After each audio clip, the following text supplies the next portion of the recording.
So I'm doing my dissertation research at the Institute for Regenerative Medicine, and as you may or may not know, we make organs. So you might be wondering why a blood vessel is something you'd want to make.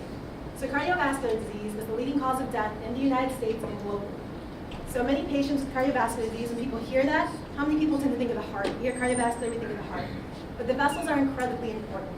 So even when someone has a heart attack, a blockage in the vessels prevents blood, oxygen, and nutrients from getting to that cardiac tissue.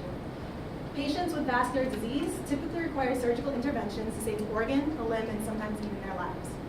So the best way we can do this right now is through a bypass surgery. You might have heard of a coronary artery bypass or a bypass somewhere else in the body. And it's exactly what it sounds like. We use something to redirect blood flow around that blockage or that damage to get that blood to a tissue or to an organ to prevent amputation or failure. So the best way we can do that right now is something called autologous vessels, meaning you take a vein from somewhere in your body, you cut it out, and we replace it to restore this blood flow.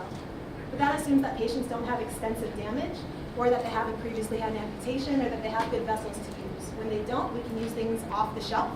And the things currently sold on the market, we call them prosthetic vessels. They tend to fail within 5 years, sometimes even weeks after implantation.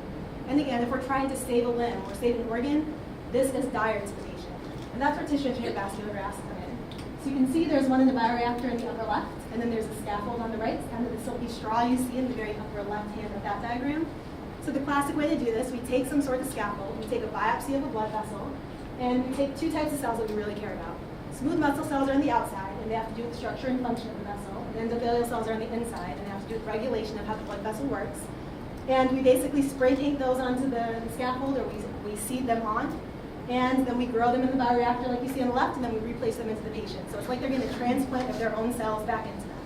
And this has worked. We've seen this in the clinic for many years, but it takes a really, really long time, and that's where my project comes in. We're trying to do an off-the-shelf scaffold that you can open up the box, put it into the patient, and we'll recruit these cells inside of their body.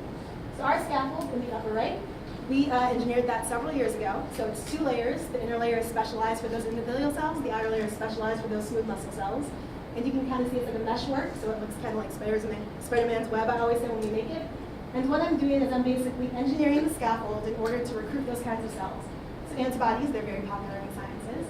We can have antibodies specific to endothelial cells, and the endothelial cells in circulation stick to our graft kind of like Velcro.